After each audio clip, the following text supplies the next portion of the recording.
अस्सलाम वालेकुम जी, मैं हूं ज़िया बलोच। 3 खबरें देनी है। इमरान खान साहब की पहली तस्वीर जेल से बाहर आई है, इस हवाले से बात करेंगे। और दूसरी, जनाब इमरान खान साहब को जहर दिए जाने की ना सिर्फ तस्दीक हुई है बल्कि बताया गया है कि इमरान खान के जो स्लो पॉइजनिंग उन्हें दी जा रही थी उनके असरात उनके जिस्म पर भी आना शुरू हो गए हैं। और शेख रशीद साहब, आप जानते हैं कि उन्होंने कोई शादी नहीं की, उनकी कोई औलाद नहीं थी, लेकिन अचानक उनका एक बेटा सामने आया है। इसकी क्या तफसील है, ये सूरत हाल आपको बताते हैं। इमरान खान साहब के बारे में कहा गया कि उनकी तस्वीर सामने नहीं आने देनी क्योंकि उसका रिएक्शन होगा, बहुत ज़्यादा वायरल होगी।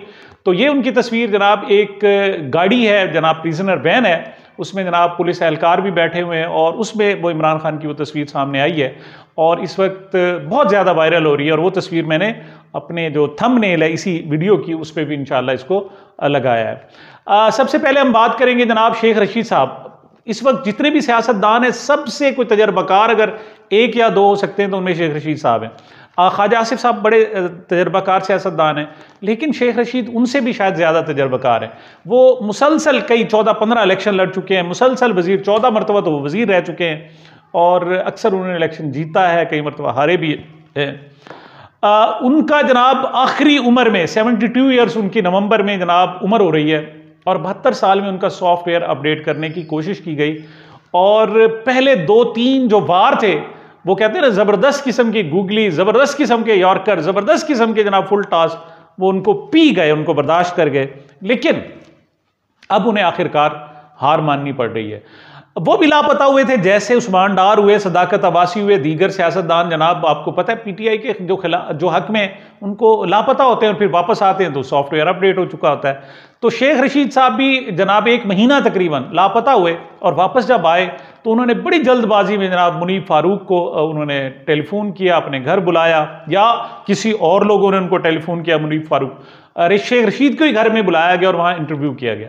इंटरव्यू जनाब वो जिसे कहते हैं ना जी, बर्दाश्त करके पचा गए, जनाब उसको हजम करके, डाइजेस्ट करके। कैसे? उन्होंने जनाब पूरे 34 मिनट का इंटरव्यू दिया। उस इंटरव्यू में उन्होंने इमरान खान के खिलाफ कोई बात नहीं की और बस ऐसे जैसे गुगली आती और यूं खेल देते थे। ये सूरत हाल उनकी रही।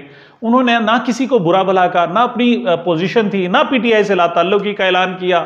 9 मई पर उन्होंने कहा जी हमारी सियासी गलती थी, उसको सिर्फ सियासी गलती समझकर उन्होंने इंटरव्यू कर दिया। और आपको याद होगा जब ये इंटरव्यू हुआ था तो मैंने कहा था कि जनाब जो ताकतवर लोग हैं वो शेख रशीद साहब के इस इंटरव्यू से राजी नहीं है। उन्होंने कहा जी एक और इंटरव्यू करना पड़ेगा। शेख रशीद साहब बचाते रहे। तजर्बाकार इतने हैं कि अदालत में जब उनको बुलाया गया तो उन्होंने सारा मलबा सीपीओ पर, डीपीओ पर डाल दिया। उन्होंने कहा जी सीपीओ जो रावलपिंडी है, दर हकीकत उसने मुझे अगवा किया था। आपको पता है कि वहां की जो पुलिस है वो आजकल शेख साहब की मान नहीं रही और शेख साहब कहते हैं मैं तो धमकियां देते, मैं तुम्हें देख लूंगा, ये देख लूंगा, ये कर लूंगा। तो दरमियान में मौका आया, उन्होंने ये नहीं कहा कि मुझे एस्टैब्लिशमेंट किसी और ने जनाब, उन्होंने कहा नहीं मुझे सीपीओ ने जनाब अगवा किया था। लेकिन साथ ही कहते हैं कि मैंने उनको माफ भी कर दिया। इसे कहते हैं तजर्बा, इसे कहते हैं तजर्बा। मतलब आपने खेल कुछ भी ना कहा और कह भी गए, कुछ कहते कहते रह भी गए। कैसा पर्दा है कि चिलमन से लगे बैठे हैं, साफ छुपते भी नहीं, सामने आते भी नहीं। ये जनाब शेख साहब का अब तक का रवैया रहा है। लेकिन जो हुकाम बाला हैं जनाब, वो चिल्ला वाले, उन्होंने अपनी लापता होने, गुमशुदा होने का जनाब उसको कहा जी चिल्ला करने गया हुआ था और बड़ा कामयाब चिल्ला रहा है, सख्त चिल्ला था। मतलब ये सारी चीजें कह दी। तो अब जनाब जब उन्होंने ये इंटरव्यू दे दिया, उस पर मैं गुफ्तगू भी कर चुका हूं, तो उन्हें कहा गया कि भाई इतना बेवकूफ ना बनाओ, इस तरीके से ना करो, आपको आकर बात करनी पड़ेगी। तो जनाब उन्होंने फिर साथियों से गुफ्तगू की। उनसे असल में उनसे जो मुतालबा किया गया था वो ये किया गया था कि इमरान की मजम्मत करनी है, 9 मई की सख्त मजम्मत करनी है, पीटीआई से लाताल्लुकी का ऐलान करना है। ये 2-3-4 आदाब जो सबको दिए गए वो इनको भी दिए गए थे। इन्होंने स्मार्टी खेला, उन्होंने कहा जी मैं तो पीटीआई में शामिल ही नहीं हूं, मैं लिहाजा। उन्होंने कहा जी उसकी मजम्मत तो करो ना। मजम्मत में जनाब उन्होंने कैसे की? उन्होंने सिर्फ साफियों से गुफ्तगू में कहा जी कि 9 मई लानतियों का काम है, गंदे लोगों का काम है। अब यहां डुअल इफेक्ट हो गया। ये बात तो इमरान खान भी कह रहे हैं, ये तो पीटीआई के लोग भी कह रहे हैं कि गलत लोगों का, गंदे लोगों का काम था वो। लेकिन ये कह रहे थे कि ये गंदे लोग पीटीआई के नहीं थे, कुछ और थे और इस पर तहकीकात की जाए, जुडिशियल कमीशन बनाया जाए। तो फिर शेख साहब को कहा गया, कान खींचे गए, शेख साहब तुसी बेवकूफ समझा दूसरे, तो अच्छा था आपने लोगों को हमें बेवकूफ समझा हुआ है। वो कहते हैं ना जनाब के एक शख्स कह रहा था कि जी चोरों को फांसी दो, चोरों को फांसी, नारे लगा रहा था। तो उसे गिरफ्तार कर लिया भारतीय पुलिस ने और उसने कहा जी मुझे क्यों गिरफ्तार? उन्होंने कहा तुम हमारे हुक्मरानों के खिलाफ बातें कर रहे हो। उन्होंने नहीं जी मैं तो जनाब चोरों के खिलाफ बात कर रहा हूं, मैंने हुक्मरानों की बात तो नहीं की। उसने कहा अच्छा हमें बेवकूफ़ बनाते हो, जैसे हमें पता नहीं है कि जो हुक्मरान ही हमारे चोर हैं जनाब, हमें जनाब बेवकूफ़ बनाते हो। तो जनाब यहां भी उन्होंने कहा जी अच्छा हमें बेवकूफ़ बनाते हो, ये गंदे लोगों का और लानतियों लोगों का हमें नहीं पता, तुम जरा क्लियर आके। तो अभी तक शेख साहब स्मार्टी खेल रहे हैं जनाब, अभी तक 9 मई को लानतियों गंदे लोगों का काम कहा है, ये उन्होंने अभी तक नहीं कहा कि ये पीटीआई का काम है जनाब। दूसरी तरफ वो अभी तक इमरान खान के खिलाफ एक जुमला नहीं कहा उन्होंने कहा जी इतना चंगा नहीं हैगा, इंटरव्यू ऐसे पूरा नहीं होगा, इंटरव्यू पूरा का पूरा होगा, नीमे दरू नीमे बरू की बात नहीं होगी, पूरा का पूरा इंटरव्यू होगा जनाब। और लाल हवेली से आपको पता है उनकी मोहब्बत है और उनके इंटरव्यू देने पर लाल हवेली तो उनके हवाले कर दी गई है, लेकिन तकाजा अब भी ये है कि हमें बेवकूफ़ ना समझो।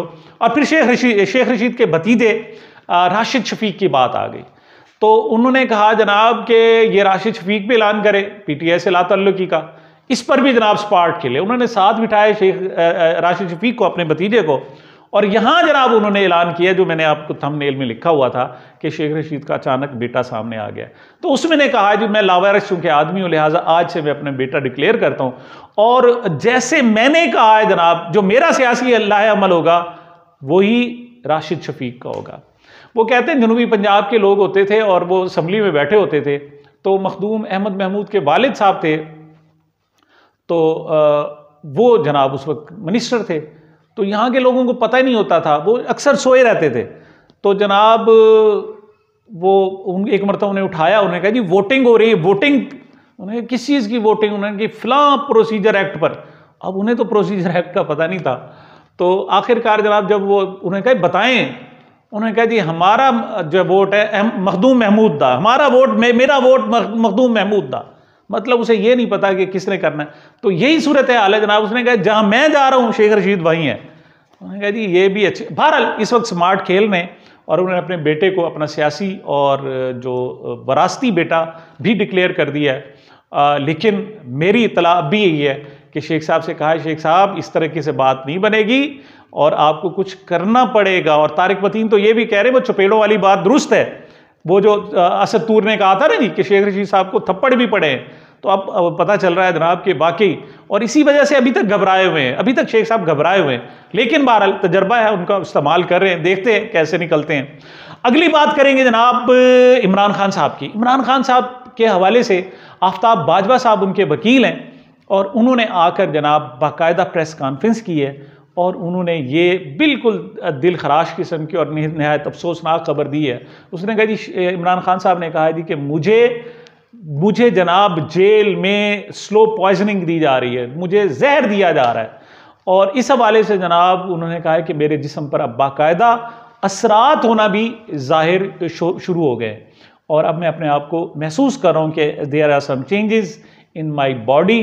तो इस हवाले से उन्होंने कहा जी मुझे घर का खाना नहीं दिया जा रहा और मुझे जो बहसीयत वज़ीर आज़म मेरा इस्तेहकाक बनता है अदालत जेल में वो मुझे नहीं दिया जा रहा। ये जनाब पहली मरतबा ना सिर्फ तस्दीक की गई है बल्कि कहा गया है कि उनके जिस्म पर बाकायदा स्लो पॉइजनिंग के असरात भी ज़ाहिर हो गए हैं। इस पर पीटीआई की जो कोर कमेटी का इजलास भी हुआ है और उन्होंने इसमें सख्त अल्फाज में इसकी मजम्मत की और उन्होंने कहा जी कि इस पर फौरी तौर पर तहकीकात की जाए और इस हवाले से उन्होंने सुप्रीम कोर्ट से भी नोटिस लेने की इस्तदा की है और उन्होंने कहा जी कि सबसे पहले सिक्योर किया जाए इमरान खान की ज़िंदगी को। उसके खिलाफ झूठे मुकदमात बनाए जा रहे हैं। जिस शख्स को जेल में होना चाहिए जो मुजरिम है नवाज शरीफ, वो बगैर जमानत के, उसकी जमानत का भी स्टेटस नहीं है।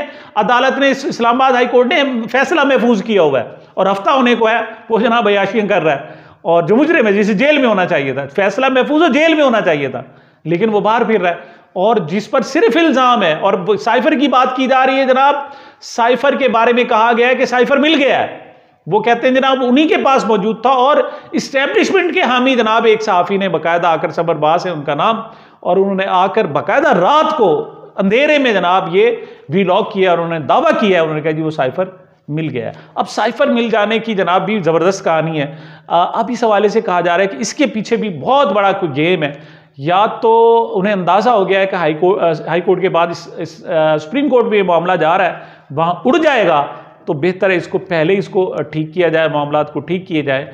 तो ऐसे में जनाब इमरान खान की जो सेहत के हवाले से तहफ़्फ़ुज़ात हैं, मैं समझता हूँ कि वो इंतहाई अफसोसनाक है और हुकूमत को चाहिए, देखें सियासत होती रहेगी, जुल्म, ये आप ज़्यादतियाँ कर रहे हैं, लोगों को जेल में। फरजाना सरवर जनाब, उनके हस्बैंड फौत हो गए, उनको जनाब यानी उनकी ज़मानत हो गई थी, वो घर जा रही थी, उनको गिरफ्तार कर लिया गया। और जब पता चला कि आप तीसरी मरतबा भी उनको गिरफ्तार कर लिया है, तो उनके जो खामिन थे वो पहले ही बीमार थे, हार्ट अटैक से, उनको सदमे की वजह से उनकी वफ़ात हो गई है। तो कितने लोगों को जनाब हम पाकिस्तान में कितनी नफ़रतें पैदा करेंगे, हम कितने लोगों को इस किस्म की दास्तानें छोड़ जाएंगे जो हिस्ट्री याद करेगी कि एक रजीम ऐसा भी आया था जिसमें जनाब इस हद तक जुल्म ढाए गए थे। मेरा अपना ख्याल ये है कि इमरान खान एक कौमी एसेट है और उसकी सेहत के हवाले से, आप ठीक है उसे जेल में डाला हुआ है, आप जनाब बादशाह लोग हैं, क्योंकि जमहूरियत तो है नहीं, लेकिन उनकी सेहत का अव्वलीन जनाब तकाजा है कि उनका ख्याल किया जाए। और इस हवाले से अगर उनको घर के खाने की जनाब कहा जा रहा है, तो घर का खाना उनके घर वालों ने पहुंचाना है, मैकेनिज़्म बनाएं कि उन तक घर का खाना पहुंचे। और हुकूमत जो है ये इल्ज़ाम कम अज़ कम ना ले, क्योंकि उससे पहले जो भुट्टो का कत्ल है वो अभी तक हमारी रियासत की गले की हड्डी बना हुआ है। तो ऐसा दोबारा नहीं होना चाहिए। इमरान खान की सेहत फर्स्ट प्रायोरिटी होनी चाहिए। जिस तरीके से नवाज शरीफ की सेहत थी और उसको बगैर प्लेटलेट्स गिरे, अब तो क्लियर हो चुका है ना, उनको लंदन भेजा गया था, तो यहाँ पाकिस्तान में तो कम अज़ कम उसकी सेहत का ख्याल किया जाना चाहिए। ये जनाब मेरी अब तक की गुजारिशात थी। मुझे मेरे इस चैनल को अपनी मोहब्बतों और दुआओं में याद रखिएगा। मिलते हैं छोटे से वक्फे के बाद।